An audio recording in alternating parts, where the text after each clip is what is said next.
Gaza की पीड़ितों के लिए खुले मदद के दरवाजे। अमेरिका के प्रस्ताव पर इजराइल ने रखी ये शर्त। युद्ध में 12 दिन के भीतर इजराइल और गाजा के अस्पताल में हुए रॉकेट अटैक में 500 मौतों पर बाइडेन ने इजराइल पहुंचकर सीधे नेतन्याहू के देश को क्लीन चिट देते हुए कह दिया कि आईएसआईएस से भी बदतर हमास के खिलाफ इजराइल को अपनी रक्षा करने का पूरा हक है। सिर्फ 4 घंटों के इजराइल आए अमेरिकी राष्ट्रपति जो बाइडेन ने बुधवार को कई बड़ी बातें कही। सबसे बड़ा बयान उन्होंने इजराइल के दुश्मनों को दिया कि इजराइल अकेला नहीं है, अमेरिका उसके साथ खड़ा है।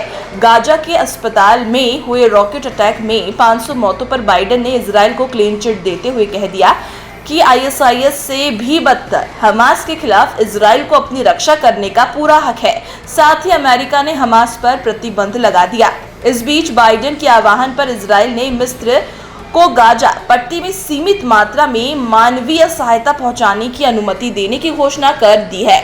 वहीं गाजा के पीड़ितों के लिए मदद का ऐलान भी अमेरिका की तरफ से किया गया है, लेकिन अमेरिका के इस प्रस्ताव पर इजराइल ने 3 शर्तें रख दी है। जब तक हमारे बंदी वापस नहीं आ जाते, इजराइल अपने क्षेत्र से गाजा पट्टी तक किसी भी मानवीय सहायता की अनुमति नहीं देगा। इजराइल हमारे बंदियों के साथ रेड क्रॉस के दौरे की मांग करता है और इस मांग के लिए व्यापक अंतर्राष्ट्रीय समर्थन जुटाने के लिए काम कर रहा है।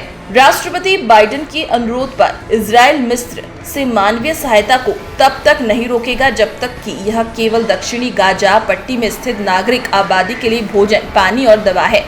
साथ ही जब तक ये आपूर्ति हमास तक नहीं पहुंचती, हमास तक पहुंचने वाली किसी भी आपूर्ति को रोक दिया जाएगा।